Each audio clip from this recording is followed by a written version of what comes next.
Galang Edi Swasono, mahasiswa Institut Pertanian Bogor, ditemukan meninggal dunia pada Jumat 29 Desember. Galang sebelumnya dilaporkan hilang kontak di Pulau Sempu, Kecamatan Sumber Mancing, Wetan, Kabupaten Malang. Saat ini jasad korban sudah dibawa ke Rumah Sakit Saiful Anwar untuk kemudian dilakukan otopsi. Galang saat itu tengah melakukan program penelitian di kawasan Blok Telaga Lele, Pulau Sempu.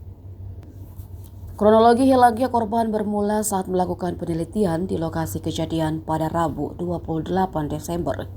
Korban meninggalkan rombongan penelitian sekira pukul 9 pagi dan seharusnya kembali pukul 11 siang. Namun sampai pukul 11:30 korban belum juga kembali ke rombongan. Sehingga tim memutuskan untuk melakukan pencarian hingga pukul 23.00 malam. Namun pencarian tersebut tidak membuahkan hasil. Jumat pagi informasi dari nelayan jasad korban ditemukan di Tanjung Semut.